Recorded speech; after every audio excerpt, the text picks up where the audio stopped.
I'm Gabriel. I'm Watcher DM, and I'm starting my stream a little early tonight because I was already kind of working on this stuff and I don't want to wait. So I'm gonna jump into what I'm doing tonight, which I will let you know now.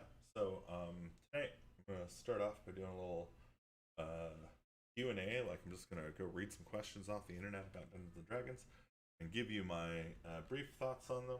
Hopefully brief for your sake.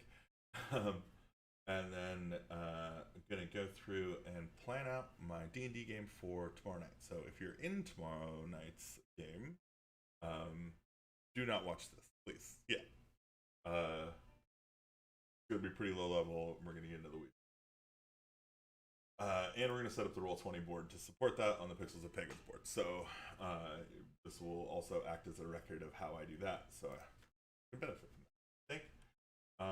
So I'm gonna start with some D&D questions. I have lovingly curated, already kind of written down an answer to. I'm gonna riff on that a little bit. Uh-oh.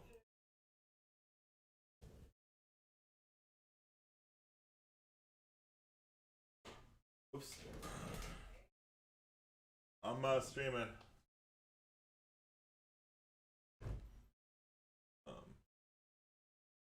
Yeah. Oh, okay. Dinner's ready. But you know, well, started. So yeah, shit. Where was I? Right, the thing, the group thing that I did the thing.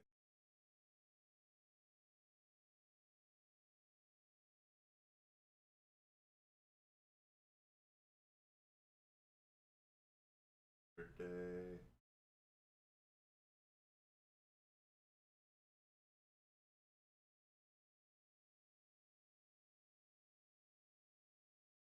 Asking about modules is always cool. Modules like products, energy to talk. Some of the modules were written. This one. So looking for creative ways to use the reborn lineage, standard undead or construct. What creative flavors do you got? Hive mind.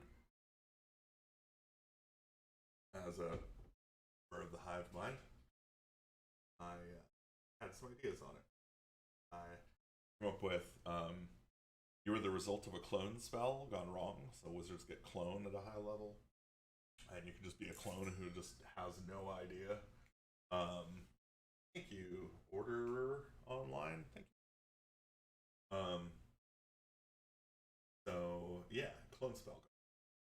Or you could be a simulacrum. You could just be a magical, like, kind of a like ephemeral entity that again has gone wrong, and the wizard has lost control. You used to be a statue that got stone to flesh cast on you. So I didn't really look up the spell. I probably should for this one, but I just thought it was a funny, you know, possibility that like you were a fossilized person, got stone to flesh cast on you, and now everything that you knew, like running away from dinosaurs or something, is like not a thing.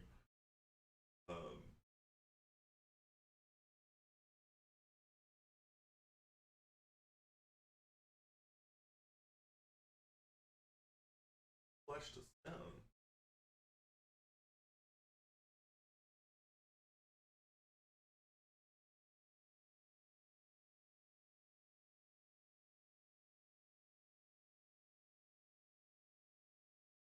To flesh.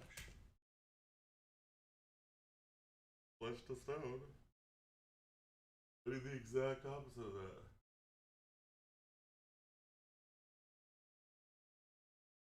Wow. I was always a. Yeah, I think that might be for perversion. Anyway, I thought flesh to stone was a fun idea. I've had a player character die from being turned into a statue. I was like, yeah, reverse it, right? Like, what happens if you just reverse it on a bunch of rocks? Are they a guy named Steve? Like, I don't know. What does the mountain call itself? Interesting questions. The one kinds I like to ask.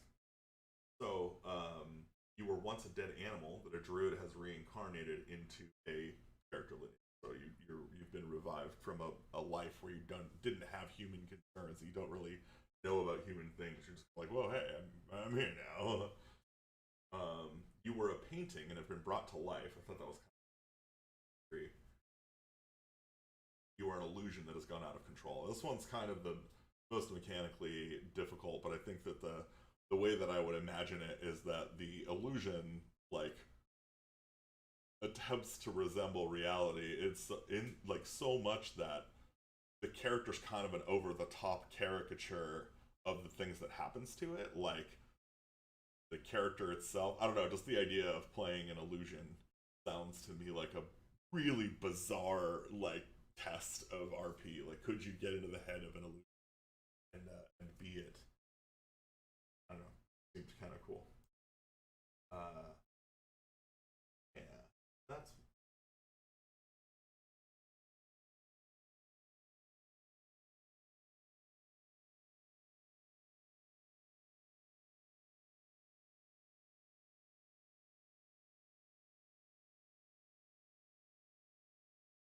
yeah. There's a good one. So somebody asked actually about how buff their. So the player character is not strong enough, not competing with the other party members for damage outputs, not kind of underperforming, and the player playing it has made some obvious mistakes and failed, and they're kind of resistant to GM feedback. It sounds like this is the GM characterizing it, so I'm sure they both feel that way or whatever. But so the DM has decided he's going to get a Storm Giants, whatever, something that basically a strong hero because he doesn't have a high enough strength stat to be a. Gonna hit level 8, so he's trying to encourage him to do one thing, not the other. Oh, hey, Austin. Thanks for the like, bud. So I just asked like if the player was unhappy or if they were unhappy with the build, because I think like that's kind of one of the things, right? Is you gotta look for times when the basic question hasn't been asked and not everybody's playing by the same rules. Like they have different motivations. Like how do you get those aligned, right? So they said a bit of both, which is good. Like that means that they're somewhat aligned on it. That's an appropriate time to kind of talk about like how that really. And I just said, yeah, if they want the help, go nuts. But also, if they want to invest in strength, I'd say just swap out your cool magic item for something that builds him up some other way. So I guess my thinking is there's a plan. He's got a plan, and your surprise is going to be ruined by that execution of that plan. Like you should just change your surprise. Like at some level, you don't want the players to resent the things that they feel you encourage them to do in a way, and it's possible that that could happen with that. Like,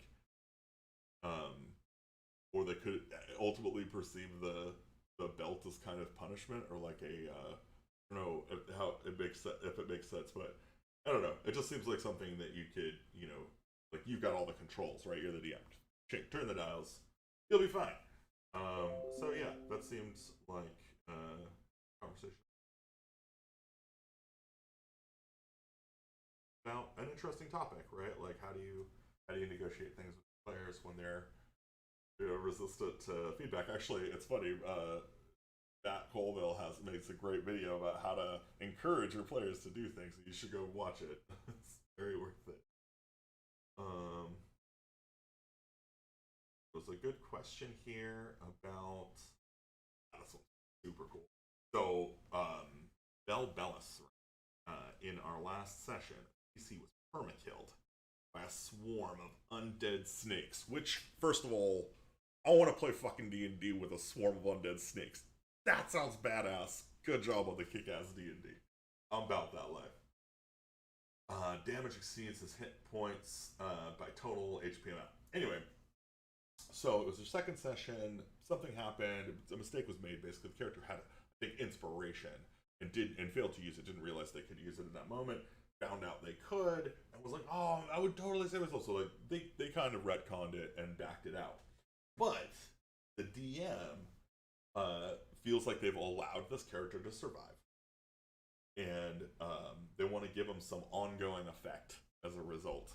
So the negative side effects of being killed by a swarm of undead snakes, which immediately lit my mind on fire. And I started with something I think I'm pretty sure I swiped it directly from Austin, who's watching this stream right now, so he can have a chuckle at some of these. But everything he eats and drinks tastes like the snake venom. He begins molting every season, coughs up scales randomly. His skin starts sloughing off in large patches, and his eyes become vertical slits. Were all different ideas I floated. And then every night they dream of the adventures of a snake's life, reliving the lives of each of the undead serpents as their spirits strike at his soul. So you can just imagine these, like, the spirits of the undead, unable to return to their corpses, have now been, they're haunting this person. That's pretty good, right? Yeah. I was like, oh, dude, this is it's just juicy. The question was just pure orange juice with pulp. It was pulp orange juice.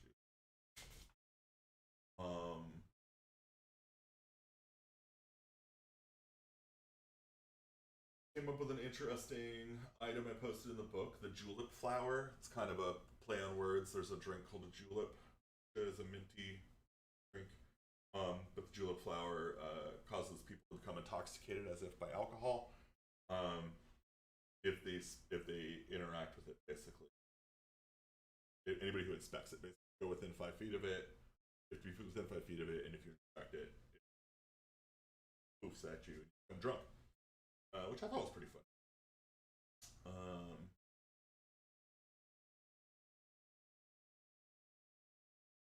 Yeah, there was a riddle one. It was kind of like, give me a riddle where the sunshine is the answer, and I went for a walk and I just wrote like, I am warm but can't be touched, right? But my face you'll never see. Death freezes the world over, and my resurrection life back. I'm not called a god, but all things revere me. So, little 5 minutes of riddling. I think it's a good exercise to try your mind at writing riddles and like just thinking them through and saying them. They roll off the tongue. Have a little fun. There was a really interesting question that was, what are your thoughts? So Josh Hill writes, what are your thoughts on running a game for only one player? And it's something I've done a few times. Actually, I've done it more than a few times. And it's challenging, right? So I just said it can be challenging but rewarding. In some ways, it's actually a lot easier to collaborate with one person narratively. It's kind of faster to get consensus. Nobody's ever waiting for their turn, right? It's just like the only person you're waiting against is the other person who should be paying attention to you. The other person to talk to. But a group has the benefit of more participants, so the demands on each player is less. So I'd say that one-on-one, you tend to feel pretty like it's a demanding experience from both parties, more so than I would say, in a normal party group. Like each player is going to have less demands put on them, while the dungeon master carries a lot. It's kind of like you divide that, right? So the 25% workload from each of the players involved, while the DM's doing like 100% of a workload, like, if that makes any sense. And players that I have one-on-one with, almost across the board, have become dungeon masters. And I think that this is an effect, priceless version of a duet campaign in high school, something for buddy had to do while our high school made us hike around. That's awesome. That's hella awesome.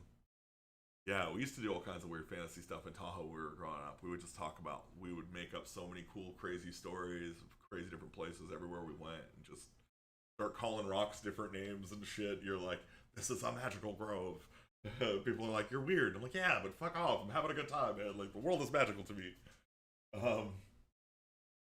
Anyway, so yeah, I think the reason that players who you one-on-one with eventually will become DMs, and I don't know if this is not scientific or is anecdotal in every single way, but I think that it's possible that when you're interacting with somebody and it's just the two of you, because it's so much easier to kind of cede narrative control, um, it's a good thing to do, right? You kind of like hand some otherwise DM wheels, over to them, and get them engaged in the building of the world and kind of the joy of that, right? Like there's a certain level where D&D is like, oh cool, I'm building up my character and like things are getting powerful, and then there's like another level of D&D where you're like, fuck, that was a good story. Like, wow, it was entertaining, right? Like it had all the beats, and it felt like it had depth, and you remember the history, and you're like, wow, like that was a whole legend, right? Like, I think that's kind of a different like level of appreciation for adventures that is it's hard to achieve, but it's I wouldn't even necessarily say it's better. I think a lot more people have a lot of fun just leveling up their characters and feeling like that's kind of the anchor point for their joy. But for me, as somebody who runs a lot of games and who regularly has my characters die, uh, you know, yeah, having that kind of joy of the story building is a little bit contagious, and it comes out more, I think, and becomes a shared experience more when you're playing with a single player. Whereas a group of people, you tend to kind of just you take on the DM delegation role because you have to do spotlighting and because you have to manage the communications of four other people instead of just communicating. If that makes any sense.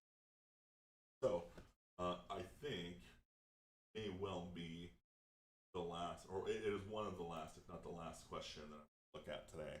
We're going to stop doing questions, and we're going to move on to some adventure building. It's going to be fun. So I have a question that I do not believe is officially covered by any of the books. I'll give you my situation first. So the idea here is it's a long post, built over street posts.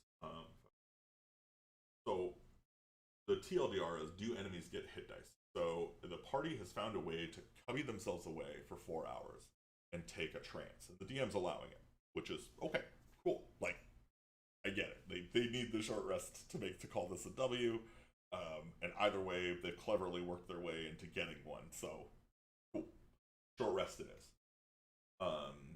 And his question is, how much do I heal the monster? Right? Like if it's outside and just waiting for them when they come out, how much do I heal the monster? And a lot of people had a lot of really good answers to this, by the way. But if I am correct, and I'm pretty sure I looked it up, and kind of checked the rule books, and there is not, as far as I could find, a rule about monster resting or monster hit dice recovery, unless regeneration is explicitly called out on the mob. Somebody made a great suggestion, I think, which is just mobs recover like a D10 hit points every 5 rounds or 10 rounds or something. It's like, basically, I guess a round is a... Wait a minute, a round is 6 seconds. So every minute... I think it's like every 5 minutes, right? So something like that. But they recover, some fraction of their health, basically, every amount of time. And I really like that idea. I think that's a clever thing to do, and in fact, it actually is really cool to kind of represent on a virtual tabletop in a way that you can't do on a like when you're playing, which is to kind of show the green numbers going up. It's like doop, doop.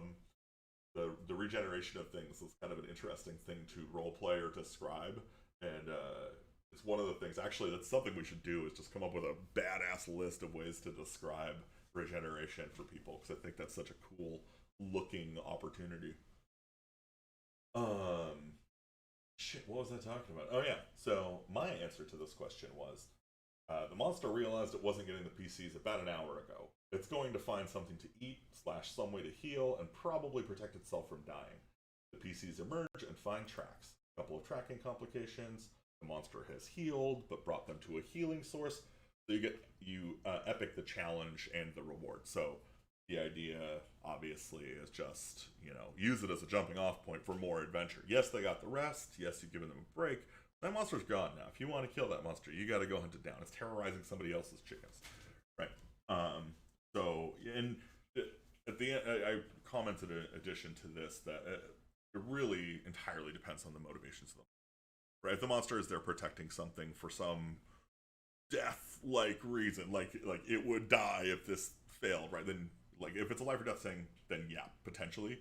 But common problems for monsters are food and shelter. Like they go into dungeons and stay in dens because shelter is universally good for big crazy monsters like humans. And food. Who doesn't need it? Like you imagine being a huge hulking monster. How much do you have to eat to maintain this hulking presence, right? And there's some monsters where that's not the case. So, if it's a devil or something and he's chilling outside and he's just like, they'll come out eventually, fine. He'd probably spring a trap. He would, like, maybe get allies, right? He might, it depends, like, again, on your devil or whatever. But, you can see how riffing off of the motivations of the monster can really solve a lot of things like this without necessarily needing to resort to the official rules, which in this case are letting you down, and I agree. But I also do like the solution of just kind of a universal regeneration that happens. I'm not sure if a D10 hit points is better, or maybe if it's just like their constitution bonus, right? Maybe +1, and people under a certain amount don't, just don't regenerate. Like if you're not healthy enough to regenerate, you do the other way. You don't really do the other way, but you just kind of. Actually, that'd be kind of interesting. What if your constitution buff ticked away your health on a cycle? You're so sickly that you're just losing hit points for just existing. Imagine that mechanic in D&D, just a constant clock that's ticking on your hit points. People with high constitution are healing, people with low constitution value would go through the fucking roof. But either way, it'd be really fun to play out on monsters. Yeah, it'd be pretty cool. Right. Yeah, we've gotten some grabbing some modules. Very exciting.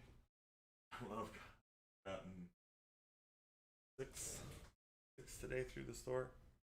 High level adventure, 1 damage per round. For high level adventures, I'll throw some AoE, man. I'll make it zone denial. Easy. Zone denial is one of the best MMORPG mechanics to add to a fight. In fact, the Moon Elf fight is almost on par with zone denial. It's got some of the same tropes built into it. It's just applied differently, which I think is a great application. It's perfectly good, but it is zone denial, and it's the best tool in the tactical combat realm. Possible exception of, including line of sight, right? Like line of sight's kind of like,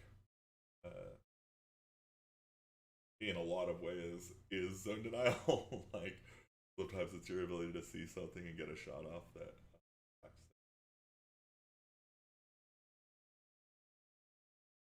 Yeah, trip. All right, yeah, it could be a fun high level adventure. I think that's all the stuff I got out today. Oh God.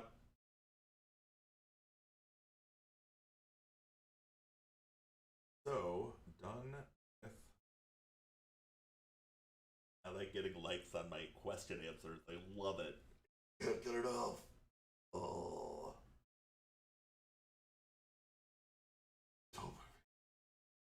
Alright.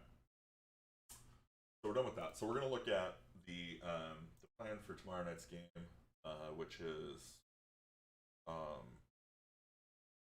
it's a group of there's a half orc and a halfling that was raised by an orc over around here somewhere, zone by Telbian, and they are with orcs right now, who are trying to take back Veston.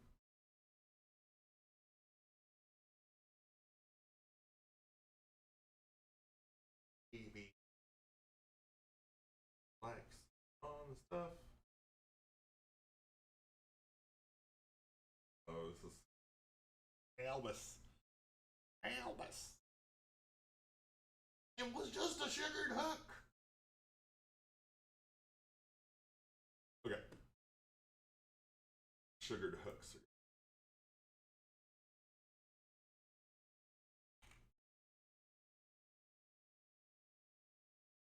Cool.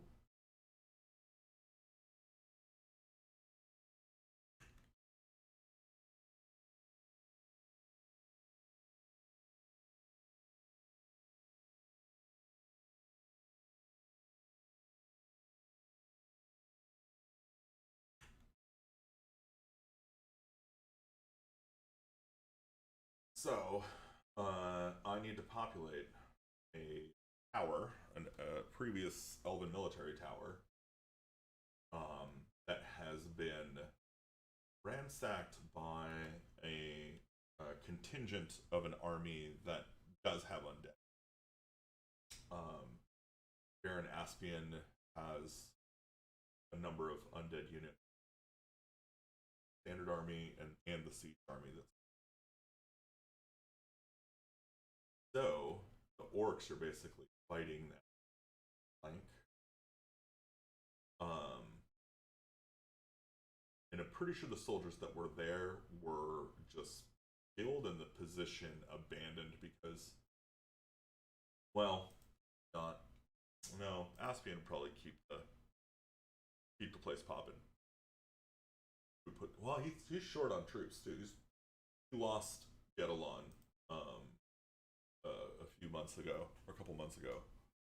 So he doesn't have his ability to create undead at the level he used to. This might even be like a recruitment mission, right? Where the undead have come in and killed people, and then they're trying to set these up as little places to create more undead, which kind of fits nicely with the theme that I'm kind of toying with for this adventure, which is shadows. So, yeah, I've titled it "The Defenders of Kristan," and of course the play on words here being that the defenders are now undead defenders. The first time they defended against the coming dead, and the second time defending orcs trying to take back the tower from. And so I've got 6 shadows. That's a pretty punchy encounter for some level 3s. I am considering upping it, but I think this is a good kind of, well, yeah, they would use the local troops probably. And either way, I think their current plan is, it does what I think it does. Yeah, so it does a strength drain, which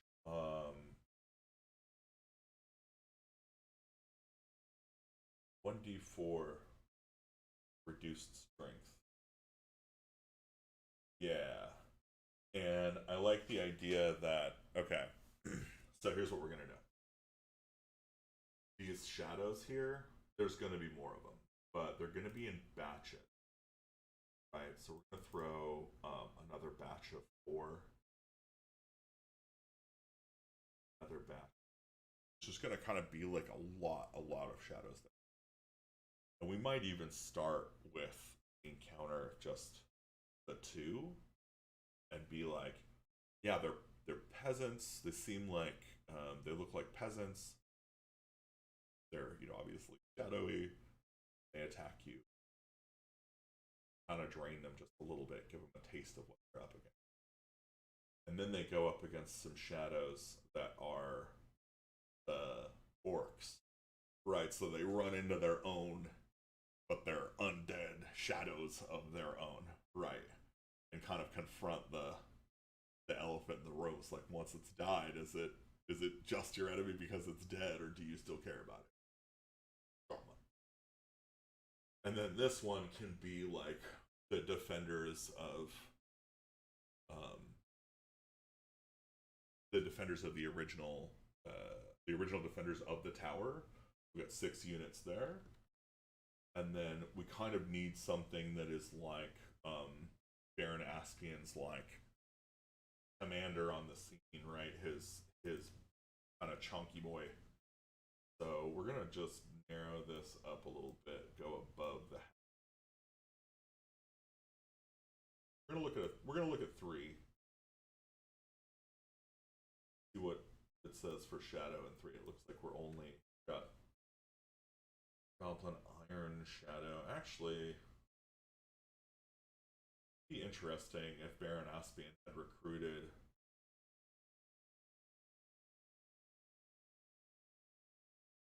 to Hobgoblin. What source is this?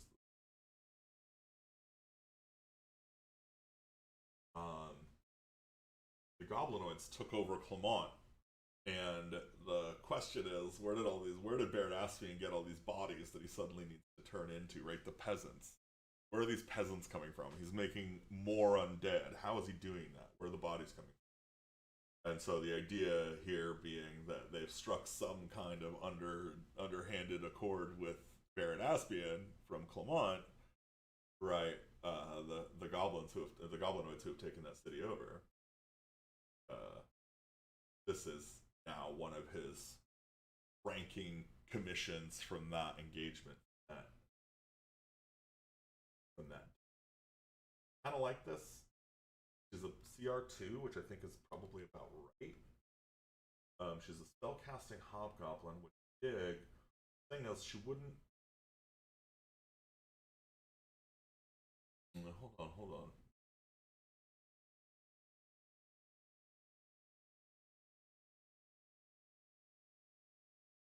Okay, let's see. Minor illusion, prestidigitation, charm person, self, silent. She's a runner. Okay. That is good to know. Right, she's not going to die for Baron Aspian's pleasure. Right, she's not interested. They're doing a job. The shadows are doing that job, right? But she came with. Maybe that's another thing we need to sort out is the shadows that she rolled with, right? The first ones. Maybe that's these 2. Maybe these 2 are actually the shadows that she came with. They're the first ones out.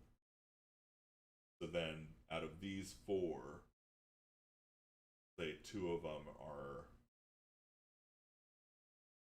the recently dead, meaning they're in the room. Like when you find them, right, you see the corpse and you see the shadow, right? So it's clear that the murder happened here. Or no, it should be a shadow brought from. Yeah, it would have to be a relatively recent corpse because the shadow has to be the one who killed it, right? With the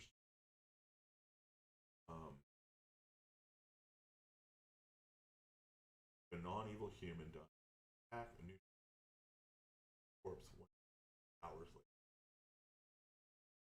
Yeah, just getting non-evil humanoids from Clermont, with the human-ish prisoners from Clermont that the Goblinoids, political prisoners, like, they just send them off. So, if anybody's been to Clermont, maybe we can say that there's some correlation there. Anyway, that's not super important. The most important thing is some stats. So I think Hobgoblin Iron Shadow is a pretty good idea. The Shadow Mastiff might be a good idea. Shadow Demon, way too powerful. And I actually remember using one against some PCs and being like, claws +5,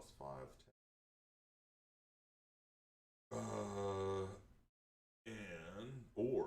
What? Hit 10, 6 +3 psychic damage. Or if it had advantage on the attack, 17, 4d6 +3 psychic damage. Oh. My level 3s are going to be shitting them. Pop it up. +5 to hit. But it's only got a 13 armor class. Hit points are 66. It does have resistance from non-magical attacks. So I don't think off the top of my head that they have. But this is a good opportunity for them to get some magic gear, right? Because the orcs have, like, some orcs have fallen already in the battle for this tower. Some of them were probably carrying some equipment that's pretty good. So at this point, let's take a look at our PCs, see what we're looking at realistically.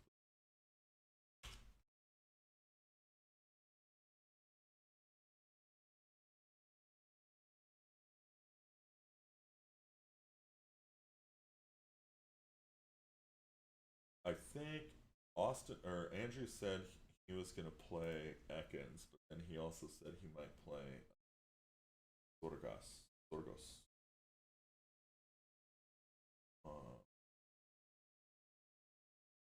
Steve Guerin.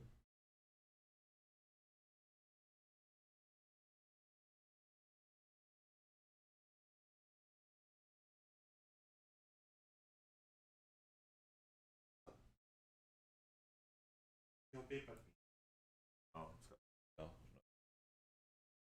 no. Trident of Fish Command. Interesting. Dominate. Beast. Neat swimmings.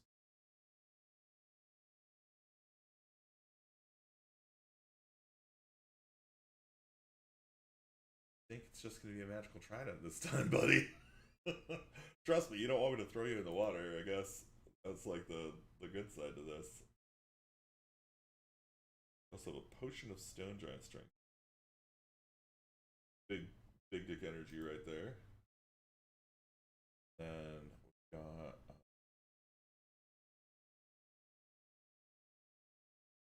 third relic exploration. Warforged cleric. Such a cool character. Here's Yellesfeld, the Battlemaster fighter. So we had a really interesting talk about their background. It was good. Doesn't look like. I think they got some armor. They also have a frost giant. Holy shit! But no other magical items. So be a good way actually to mitigate kind of the damage this character does, because I think they do some pretty heavy damage.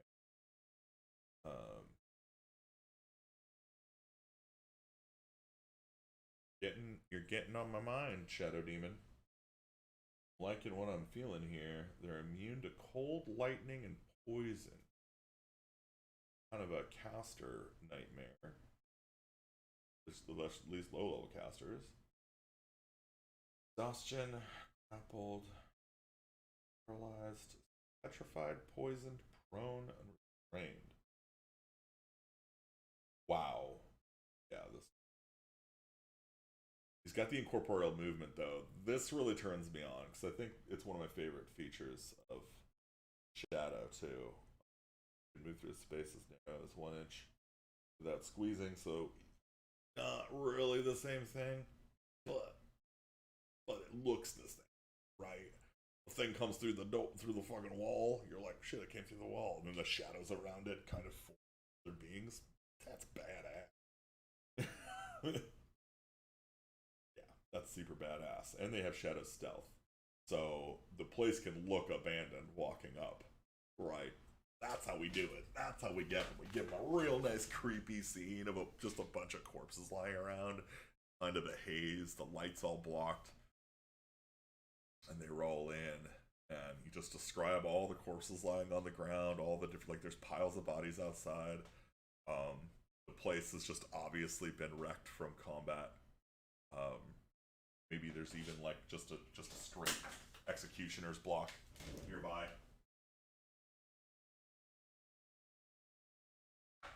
Yeah, I think that'd be a pretty fun idea for this. So, ooh, okay. So the Shadow Demon's gonna make it kind of complicated. Get these towers done. God, I really kind of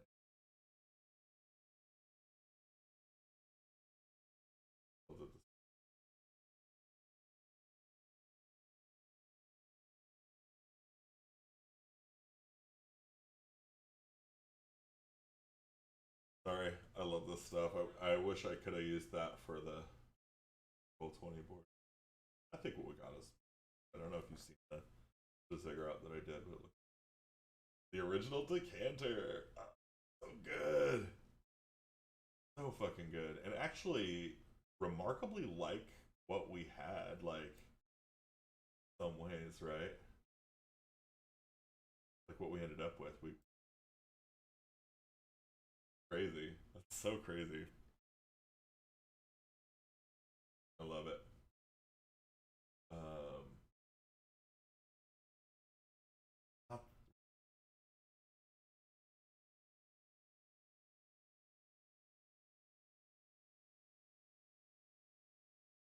Gus is busted. Or is it? Beef. An Elven Fortress Tower. And I'll be honest, the kind of the best thing I have is the Drow Tower that is, I mean, it's Drow. If I covered over that symbol, something else, got rid of the Drow, it would also look pretty damn Elven. Oh, click the wrong button. What the hell? Wait for the broke-ass Divisible Man map. Oh, yeah, I'm very excited. Yeah, by the way, what my chat was talking about is the Divisible Man, which is an exciting adventure that we're going to be releasing sometime probably in August. Also, look out this month for our next kind of crazy big adventure, Moonel's Masquerade. Weekend? Next? No, we'll be dropping. And when it does, be on our mailing list and you'll get it for free. And then you can know what the fuck I'm talking about. It was super good though. It was super good, super fun. That's I mean, it could work. 3 fort.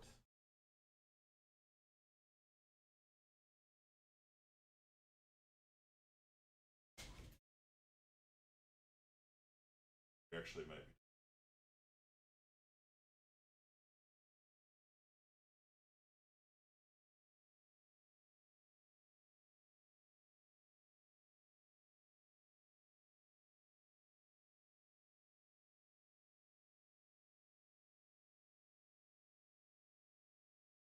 Vibing it.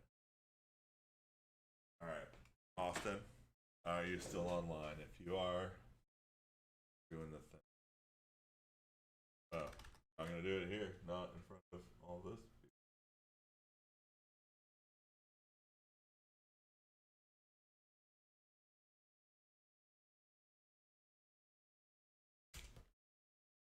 So I've got the. I just got the art from Jeremy Adams for the cover. Okay.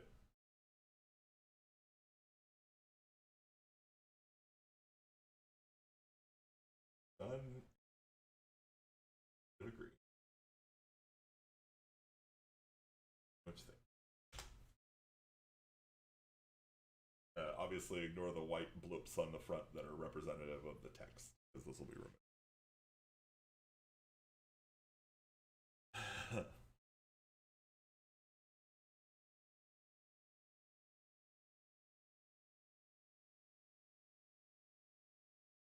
I kind of like this. Oh, exclamation marks. I'm glad. I'm glad exclamation marks. This is good. More exclamation marks. This is also very good. Yeah. Yeah. I'm primed on it. I think I'm done here. Let me know what you think. What do we say? Fuck yeah, dude. Big drunk bird is holy crow. Criminy moon ales. Me some moonshine, play me some moon ales. God. It took my whole cow up into the sky. We go talk to the fucking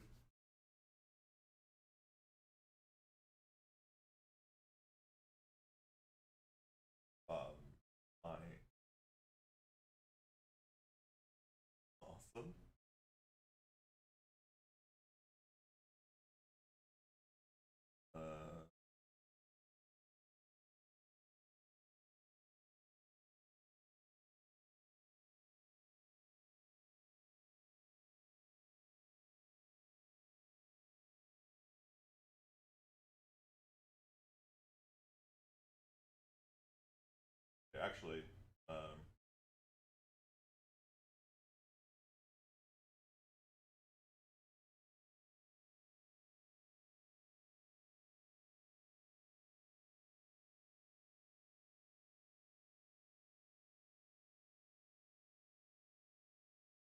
and then we're gonna do the other thing that is the most important thing to do.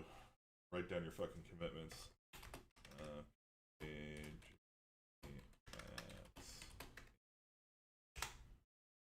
can't even remember what launches this weekend. This right? So I would love to launch it this weekend, but it's not possible. Sadly, so I've been doing some shifting of things and moving things around. And I'm basically working on getting a content pipeline that's really high quality and delivers like in a timely manner. But as it stands right now, I have commissioned 2 additional pieces of art for Moon Elves that I think are really high quality. I've got another piece that I'm still negotiating with the artist for commercial. So if is a big if the stars align and everything just goes and it's like snappy and everything's all flowy and works great, yeah, maybe this weekend. But I'm not making any promises. It'd be nice too, but I'm not gonna. It's not going out until it's fucking perfect. Like it's too good of words to mess by messing up any other part of it. So yeah, it's gonna be great. And you saw the artwork.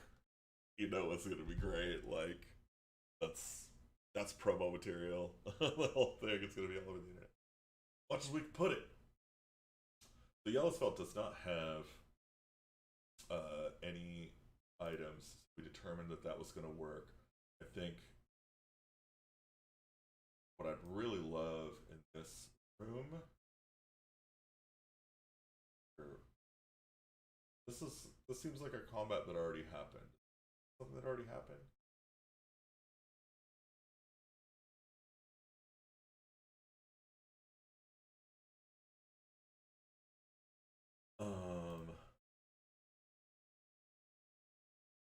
So you come in. This place has a bunch of just bodies lying everywhere. We need like some corpses.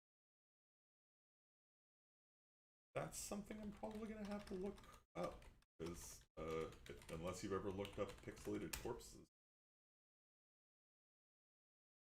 you don't know what you're missing out on. Good. Yes, inspect over it a lot and soak it in, and I hope you learn. I hope you love it more the more you look at it.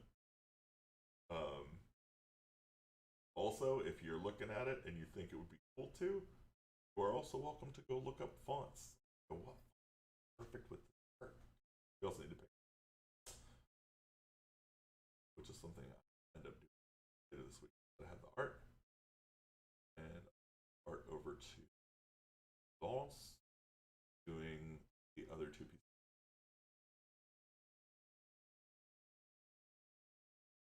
Wow, that was a really bad search. It gave me virtually nothing. To 8-bit. 8-bit corpse.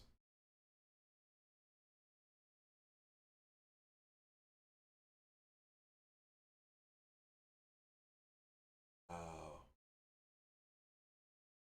They're just really bad. Okay.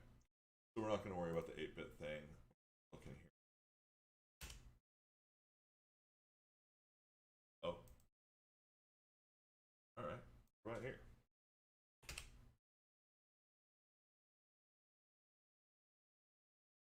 Ooh, a corpse swallower. Oh, that's so cool.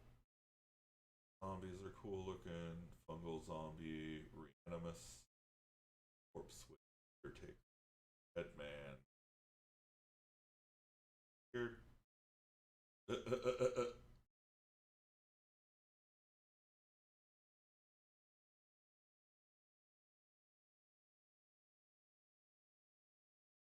So doing this where I just put the mobs down on the board and mark them as dead, right? You guys can see when they're dead. There's a red X on it. That's kind of an interesting way to represent that. I don't know that it's necessarily better, but it might work for what we're trying to achieve, right? Because remember, the idea here is to get them to recognize that the dead used to be regular people, or used to be, you know, their allies, or whatever. Back. So yeah, let's look up some orcs, like orc monster. Law of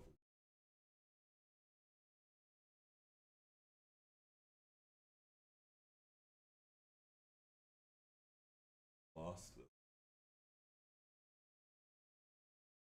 Go find my Desurion. Add these back in. Beginning to wonder if I should just wipe the slate on those and re-add all of the stuff from. You know what? By the way, if anybody on Roll20 is watching my stream ever, and you ever hear me say this, if you guys would just add a fucking integration to Dropbox so I don't have to upload crap to your bad file management system, please. Like, being able to access anything from another place would so nice. So nice. Very, very nice. Alright, orcs. Desurion orcs. I think, actually, we're just gonna go there. I'm not even gonna look through my files, because I know they're in there. I've downloaded everything that this creator has made, because I'm a super fan. And if you're not a super fan yet, please become aware of Desurion, who is one of the most prolific creators I have watched rise up through the internet schleims. They do a really great token map catalog, all their stuff in it, so it's super easy to find. You know, orc. And orcs. That's actually. They've got goblins here. Trolls.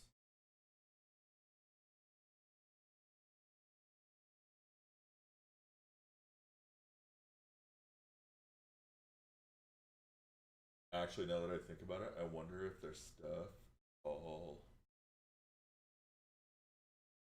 Look at this stuff, though. It's so good. So good. They've only gotten better over the years. I just love it. Like, they have a great Kenku portrait.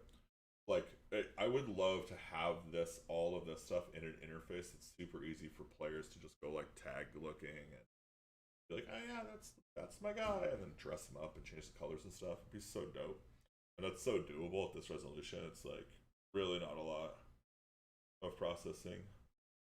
I was trying to build something like that for them, but I got hella stuck. It was hard as fuck. So I think, fortunately slash unfortunately, their orc stuff is probably only on the Roll20 store right now. And the Roll20 store. I said it.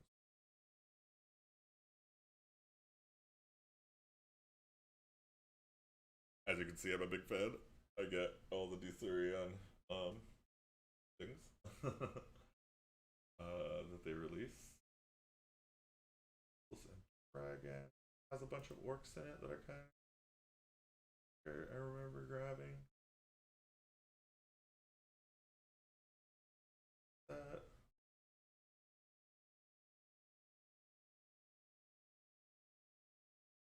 This is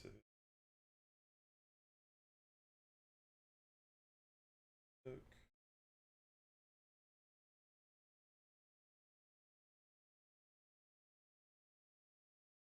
1930. Gotta say, not dragons.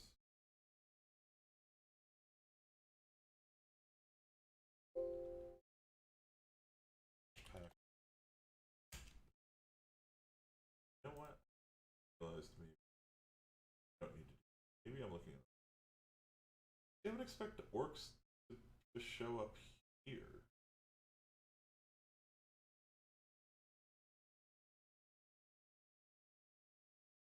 magic item. Players, the actual players. There's the monster. Oh my god, so many of these are broken.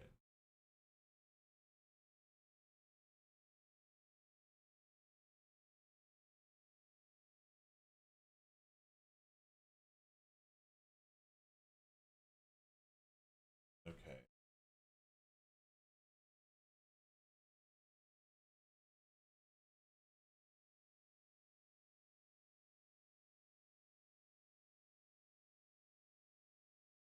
Alright, we're gonna keep looking because I'm pretty sure there's a better pack.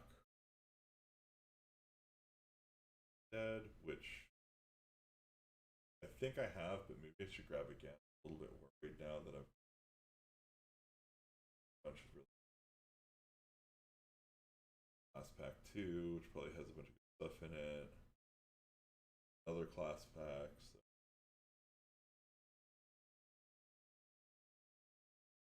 Heroes.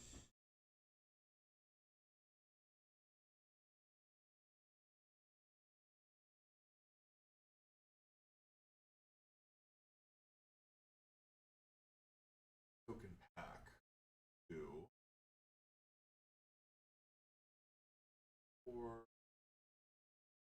Yeah.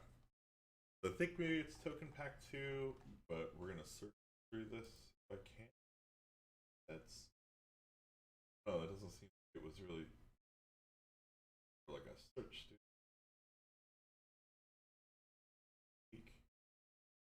All of these are the alright. NPC pack 1 might be it.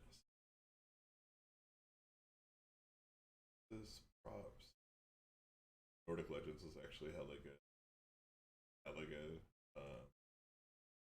Tribes. This one's almost certainly it. Actually, I very much tribes. Badass. I want to grab this too. It's like a fucking Aarakocra.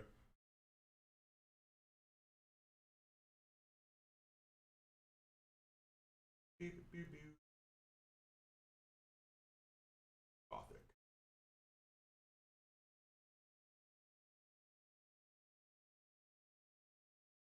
Sure.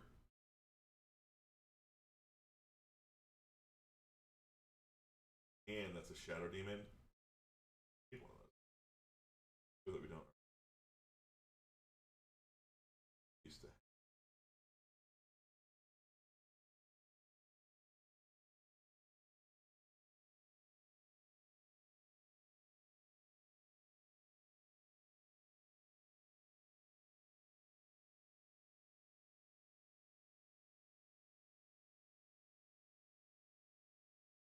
Nothing. Alright, we're getting it.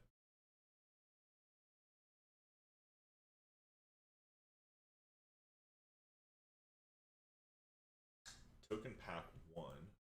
Let's just let's just do the thing.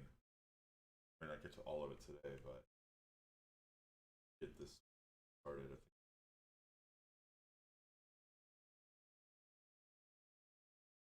All right, we're just gonna look through them real quick, make sure we're getting what we paid for, what we want. That Hulk.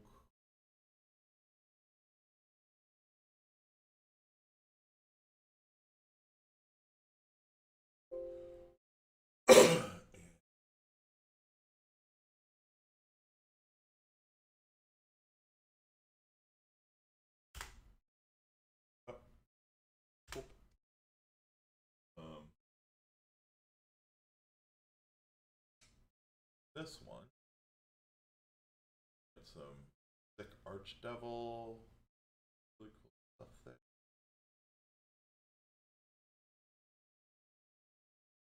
Nothing I need immediately in this, but damn, it's good stuff.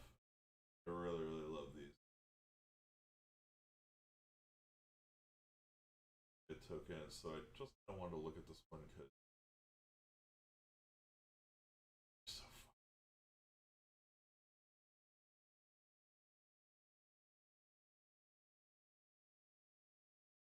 This guy's kind of skeleton health. Would use and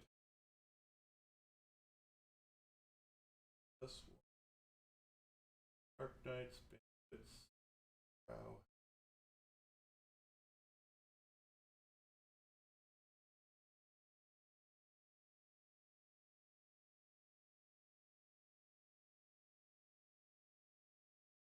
This is Nyarlathotep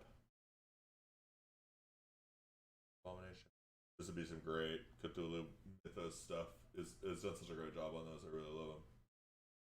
This is NPC. So this actually has 4 common people in it. I think these common people are going to be the clutch.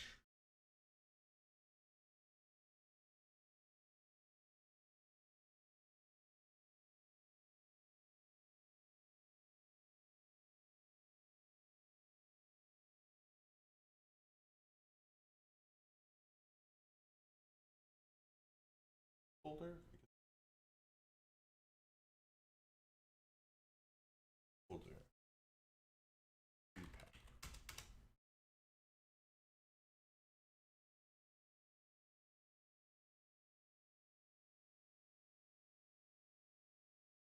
Animated, back, and then this is tribes.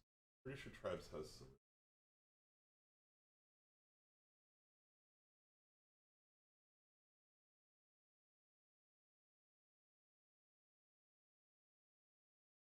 Dwarves?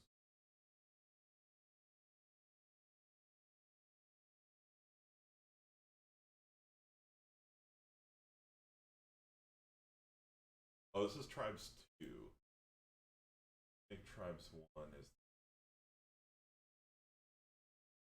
great.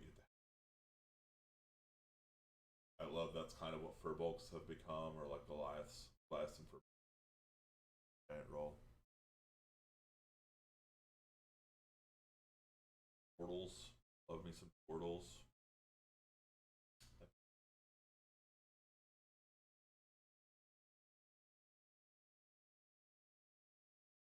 Work paladin. Cool. Cool dude.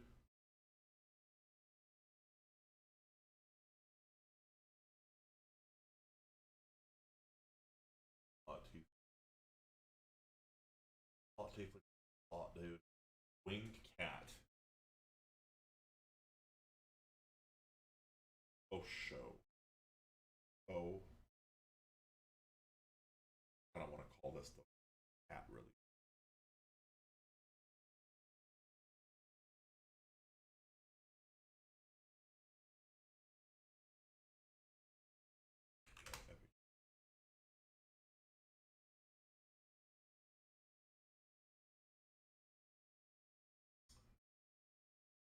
That's those. I don't remember Tribes 1.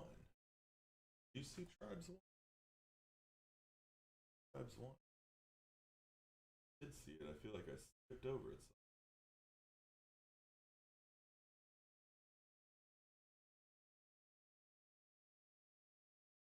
Here's Tribe. Here's Tribe. We found it.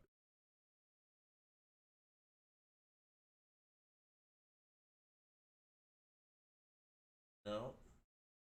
Alright. Oh, here we go. Hobgoblins, Hobgoblins. Okay. Goblins and Hobgoblins. Here we go. Yeah, this is. Nope. Whoop. This.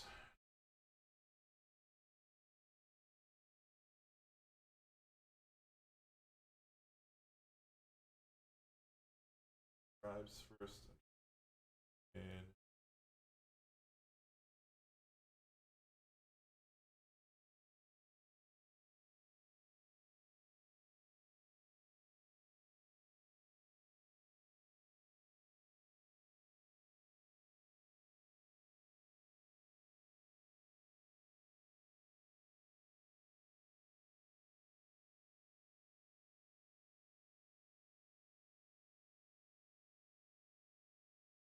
what's going on?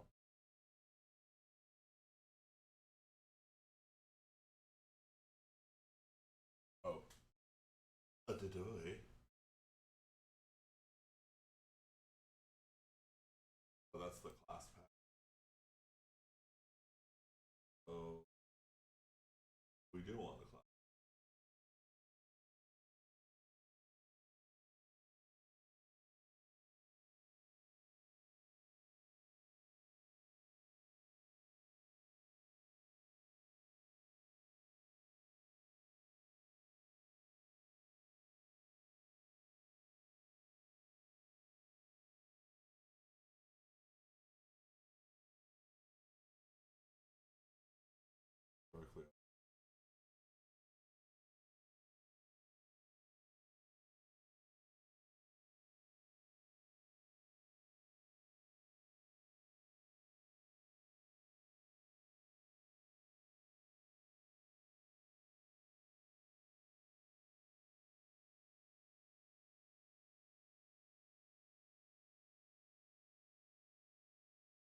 I was like, none of that. What's the law? I tried it.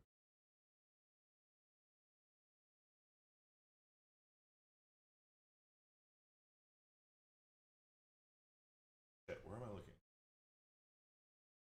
Book. Pixels. I haven't worked in pixels and pagans in so long. I like totally losing my thing. There's class pack 3 and 4. This is one.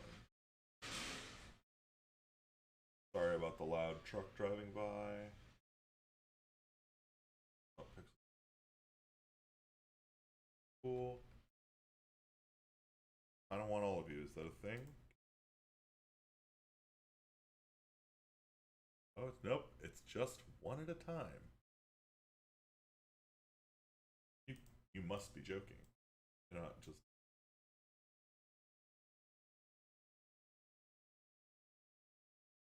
I'm gonna try just. Well, you need more.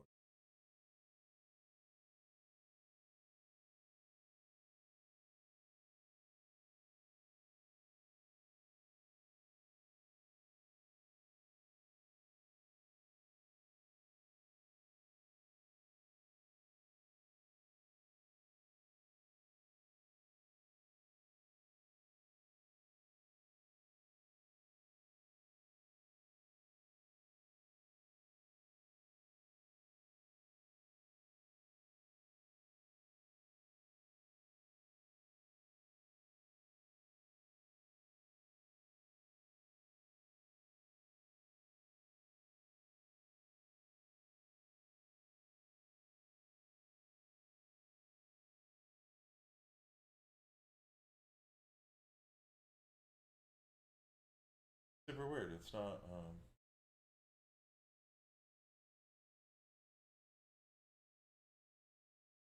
I wonder if it's because of thing.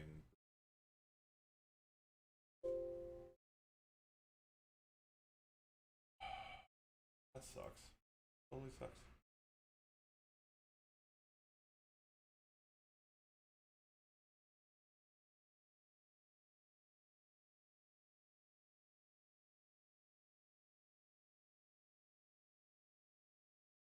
Already on my computer. Yes. Grab a couple bookmarks.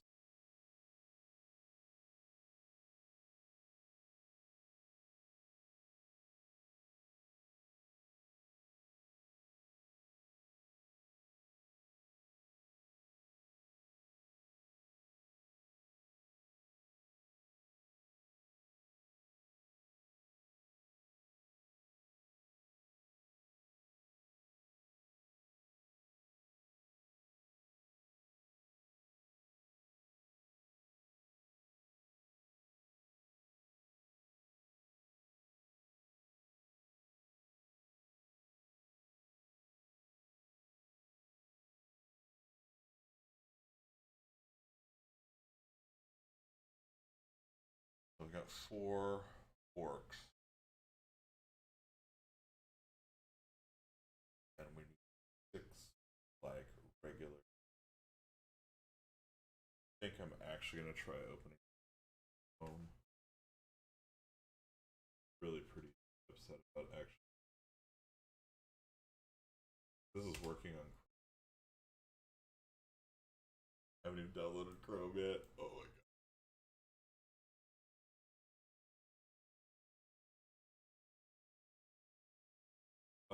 You know, actually, I've been going at this for a little over an hour now. I could use just. Go ahead.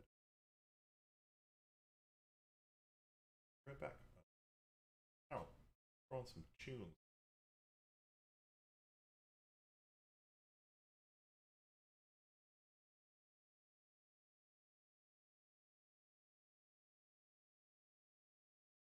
I mean, I like this guy.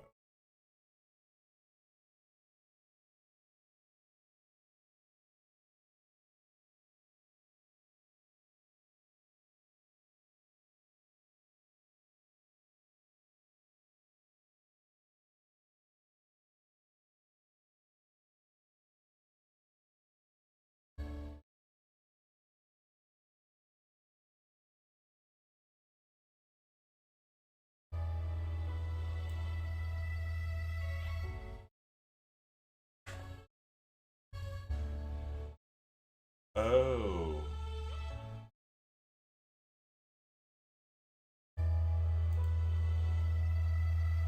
I know why.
Hey, welcome back. It looks like the music stopped, I guess.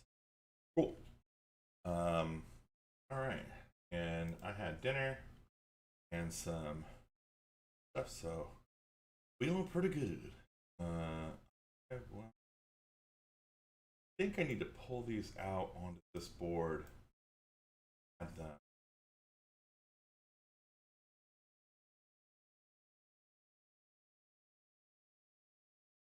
oh my god.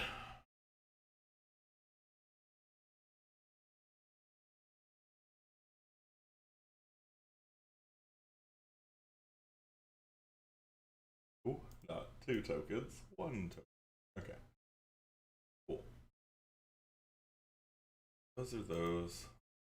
Here, I can just create. Actually, there is, if I remember correctly, monster split token.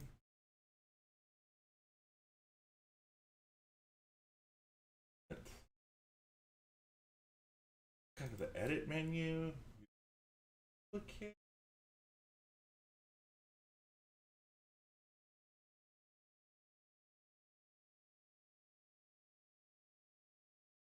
So the duplicated.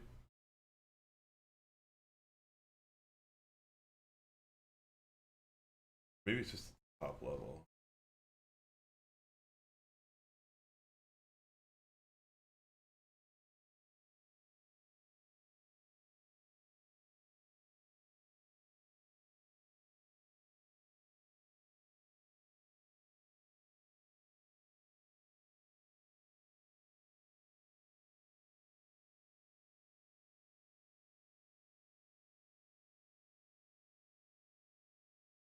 Copy of monster.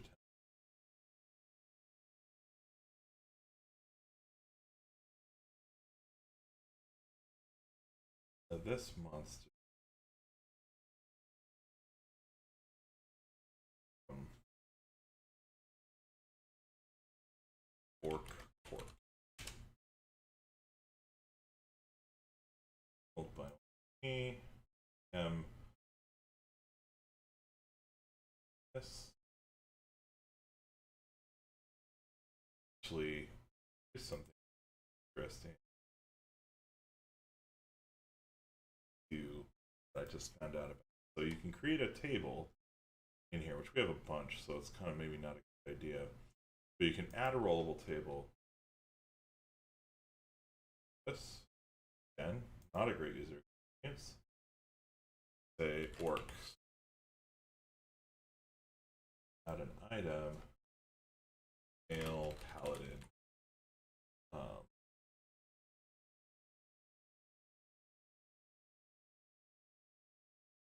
Male, drop it. Is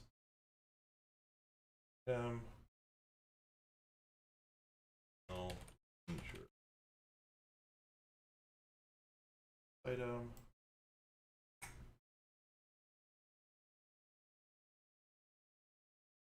Male, monk.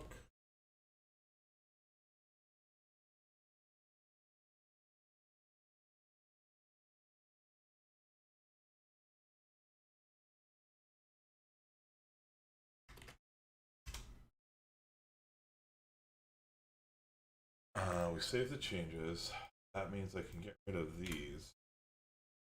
Just add to this one token here. Still slap this up here. There. Take the tool. Make a token.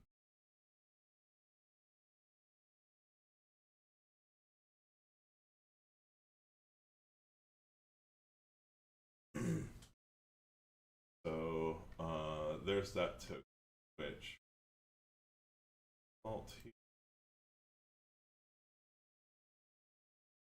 token, and then here we can say multi-sided random.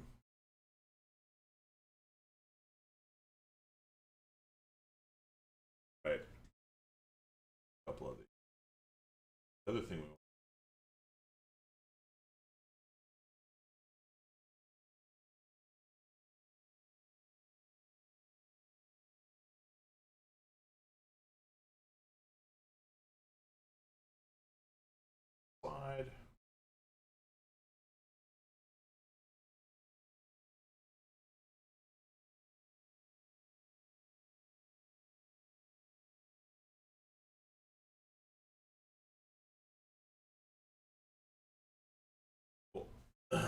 there's the corpses of this.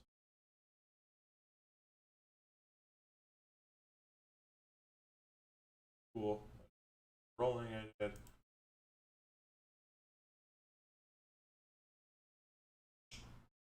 So nice. So nice.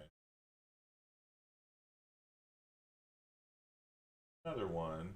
Actually. Yeah, I think I can just hopefully by uploading. We shall see. One.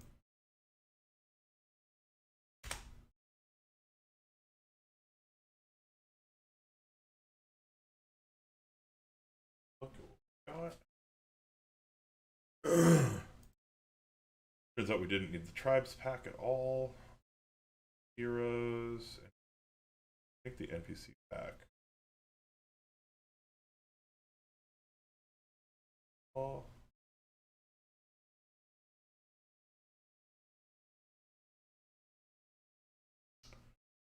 And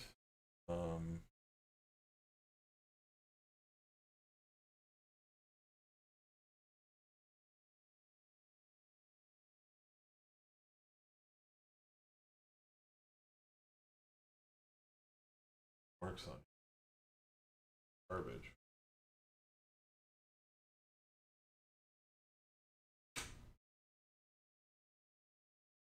Right, I think I put it down.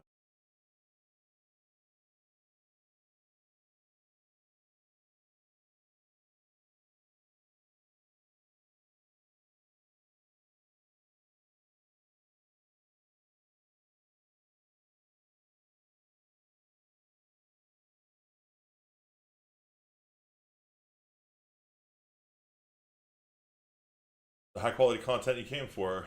Fucking me opening files, fighting with my computer. Isn't it dramatic? The tension so high?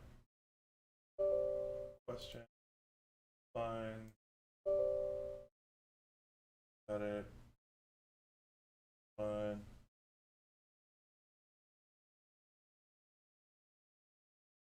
Total bullshit.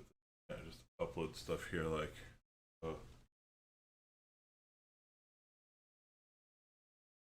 And like, there's not a good way to import and export content as zips. I don't think.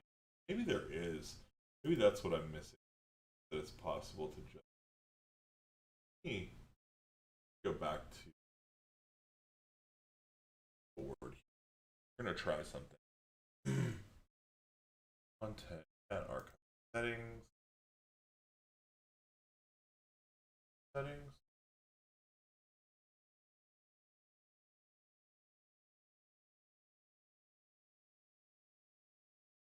All settings. Pages, tokens.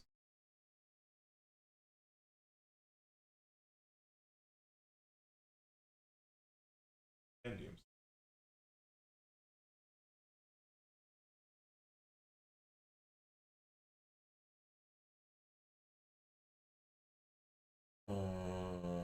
Available compare slot.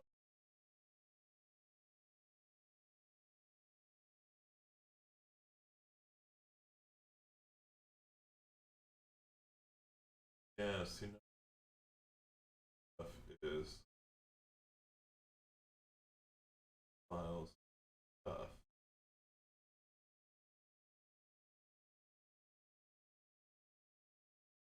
Yeah, that's just the last part of it.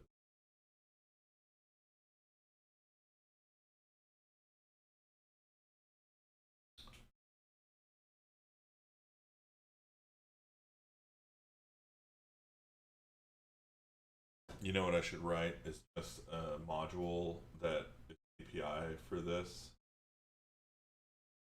Actually, that's maybe if there's a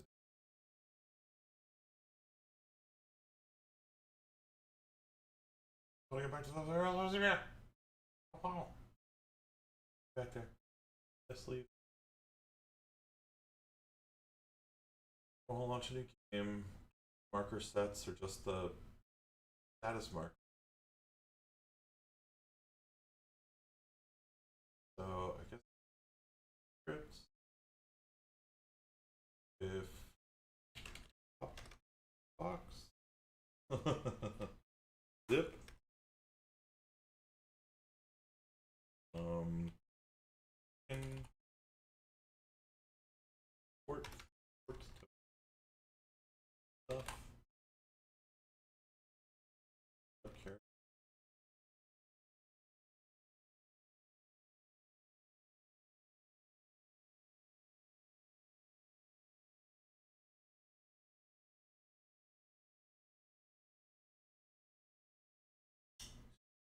Box. Well, actually, that's cool. That's some cool shit. I wouldn't mind checking. Ability.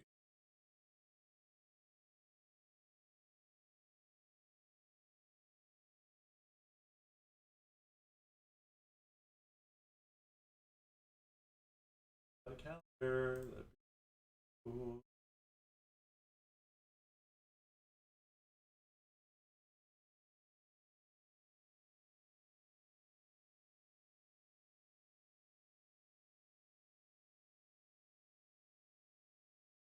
Interesting.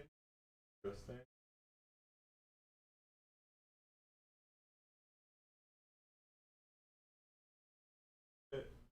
And a macros. All this crap. God, this is so much stuff.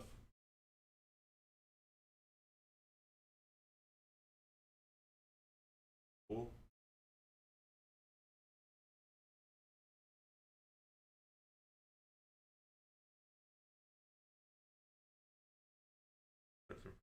Interesting.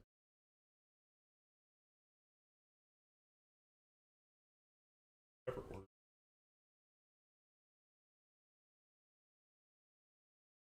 Unfortunately, literally none of these help me.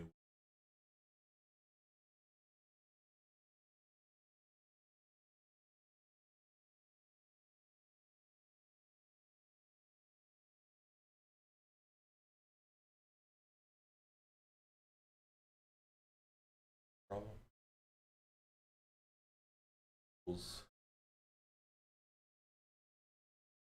Marker, which, as far as I know, compendiums are not even a thing. You can't just use a compendium. But I'd love to be able to do.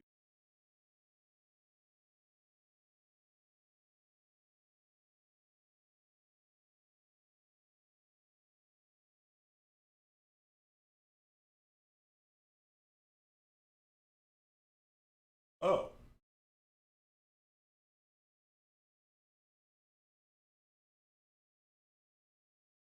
and add stuff to what? I'm a fucking idiot. Holy crap. Okay. Well, that's some shit right there. Um, yes, I don't really need to worry about that right now. I don't need 6 characters. I pick out 6. Futzing around with this shit for too long at this point. Look at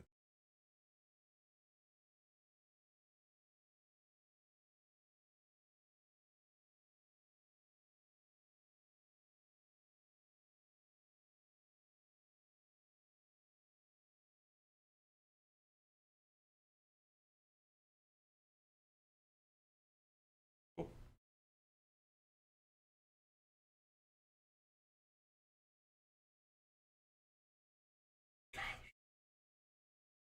wait.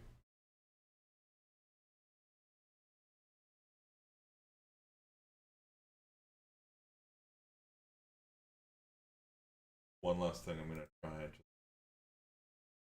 about that.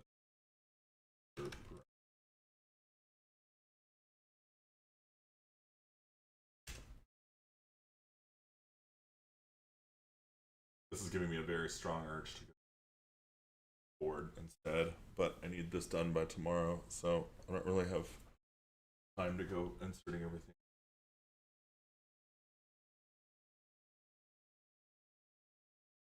Okay, just quick. Okay.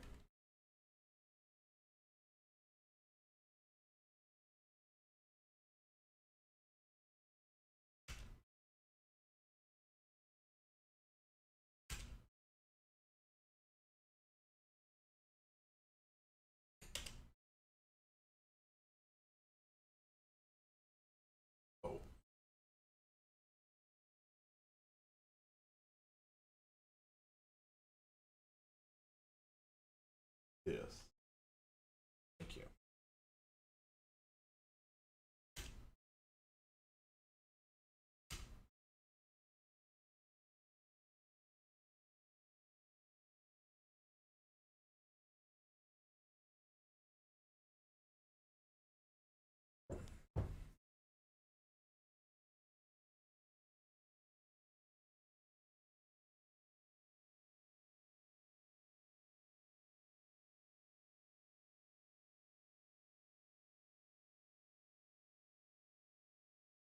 Good me.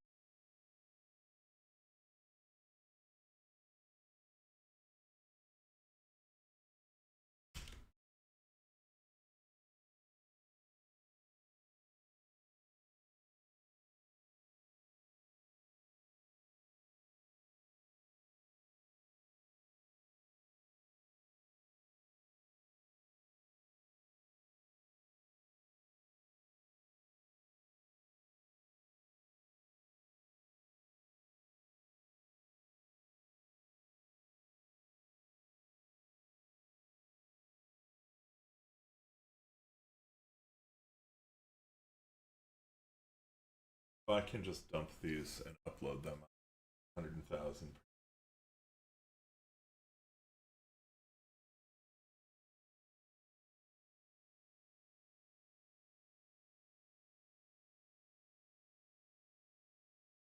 Upload.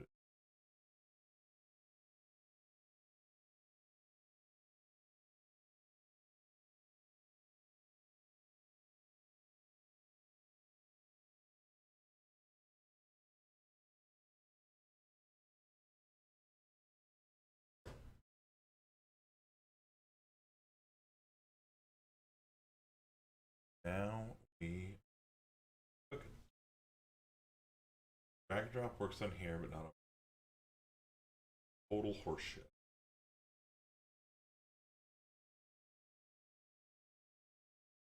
Did end up getting a bunch of 403s. Yep, it looks like they all loaded. Holy smokes. They all fucking loaded. Yeah. Cool. That loading. We can go back here. Back to back.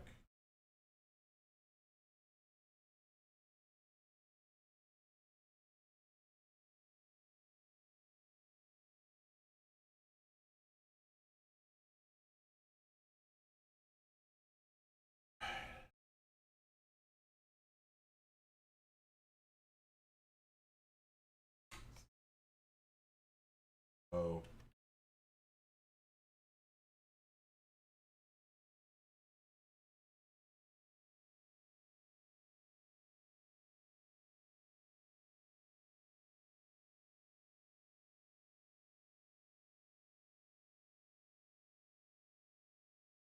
Actually, these elves are nice.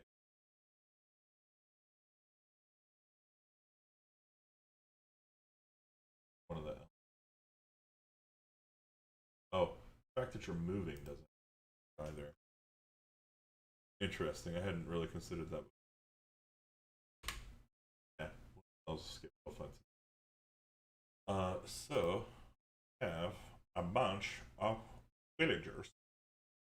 Yes, put them to the test. Alright, so NPCs. Look at it. Alright.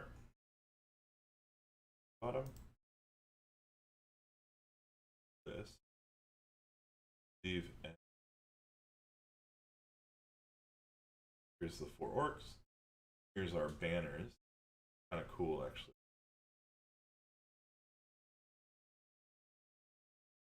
Start with Baker Orc. Oh. Baker.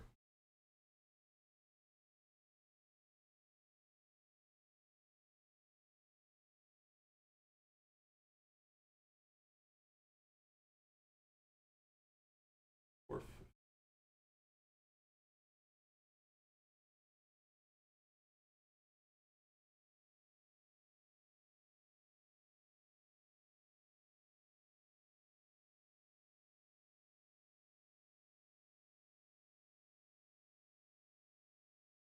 mail.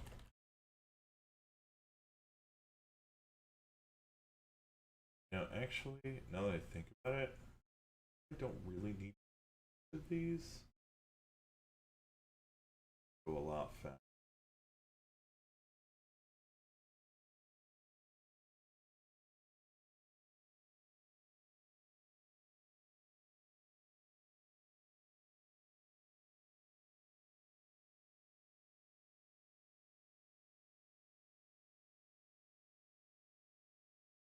Come back and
oh hell yeah.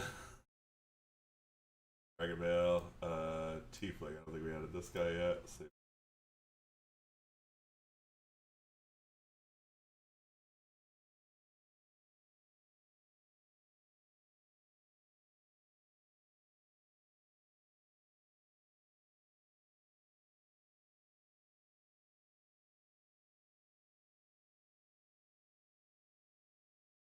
man, this just keeps getting funner every time I do it.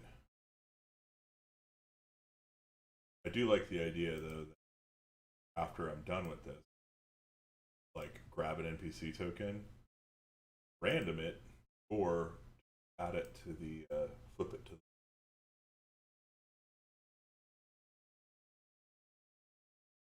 Oops, I hit the wrong button. 23 items in.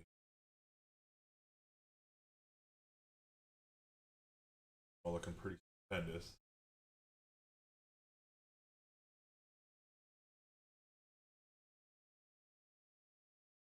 Blacksmith. Good.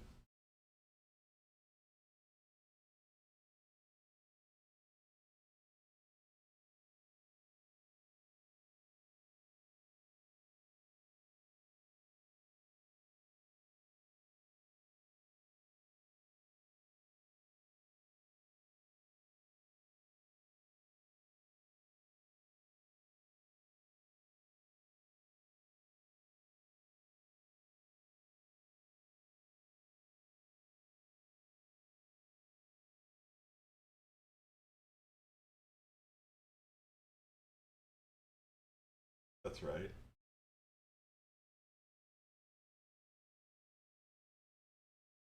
Good.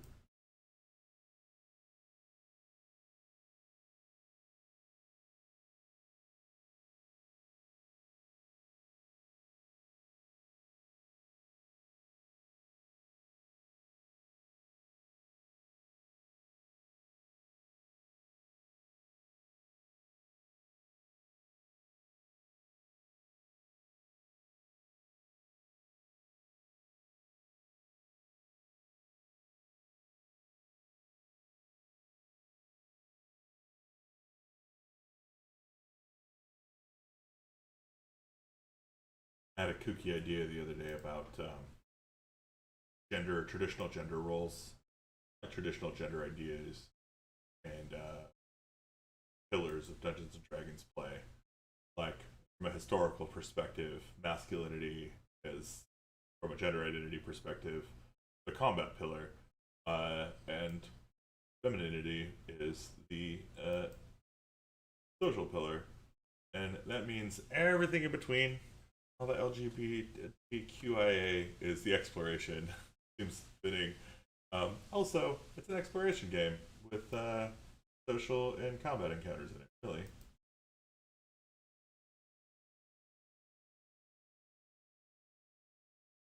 me and my city thing thongs.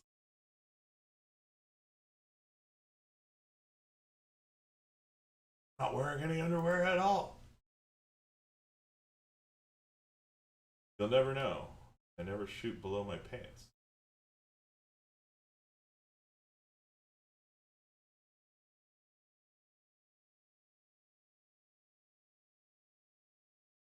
Or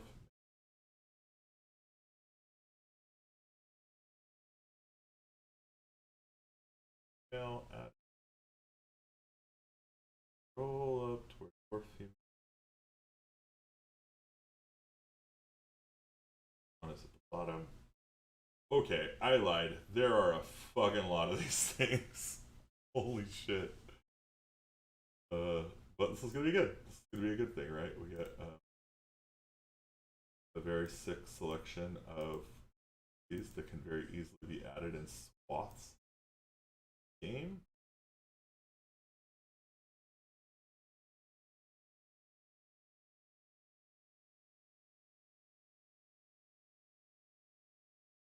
I'm not gonna lie, I kind of wish they would add them to the top.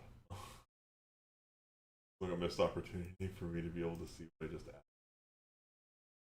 Double check.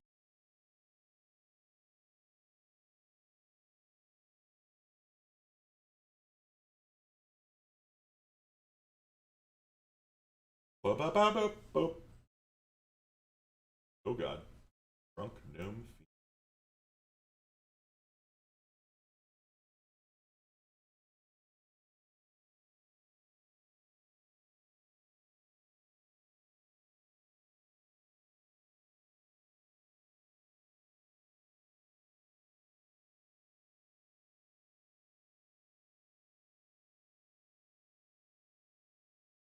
Test.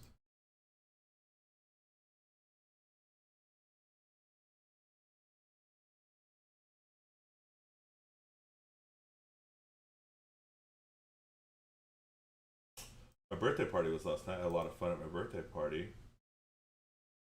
My players showed up and hung out. We smoked a ton of tree. Absolute. I smoked so much weed. I was so satisfied for the whole day. Um, then my mom made this ridiculously good food. Like this thing was kind of better than the last. Pretty absurd. And I got to have popcorn. But on a keto diet, you know, it's not a thing. Keto break yesterday. We put on 4 pounds for it, but and like take your little victories. I was stoked about it. I got some really cool stuff. I got the Munchkin Rick and Morty game, so we played some Munchkin Rick and Morty before I passed out at like 1 o'clock in the morning. And actually, honestly, I like everything I got was Rick and Morty. Pretty dumb. I was like, amazing.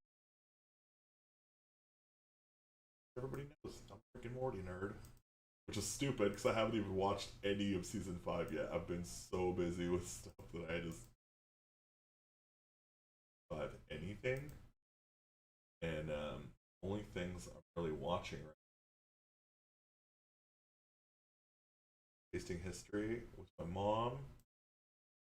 Tuesdays, which I missed yesterday because of my birthday.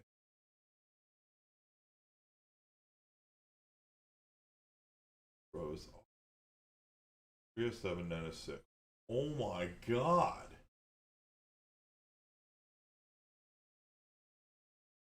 I feel like we're getting to the point where maybe we're duplicating the list a little bit.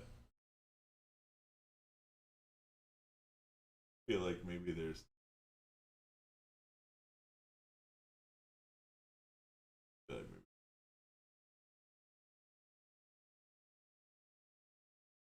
all those times I tried uploading before, like, no, no, doesn't look like it.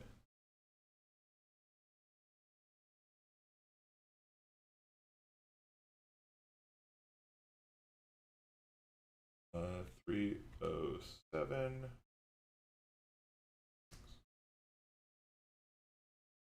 Are you kidding me? I can't search on this page?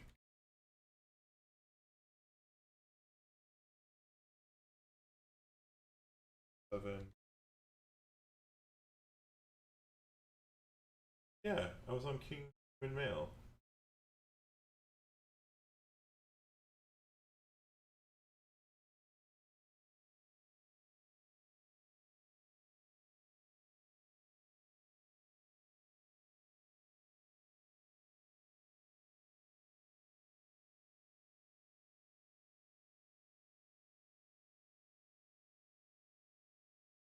Man, I really wish it kept the name on hand so I could verify stuff. That'd be another cool dwarf.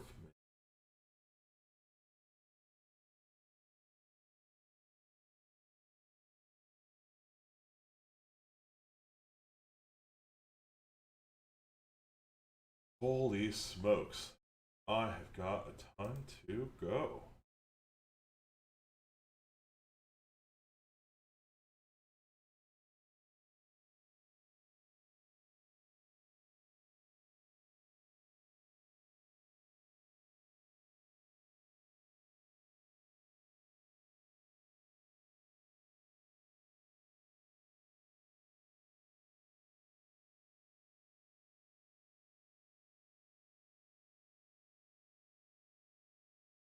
Wow.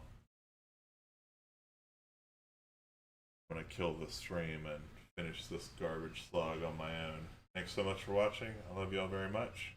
I miss you, and I'll see you again on Sundays. I might actually also start streaming on Saturdays. I think Tuesdays or Wednesdays. Maybe Wednesdays I might be streaming a gameplay instead. So we're gonna see.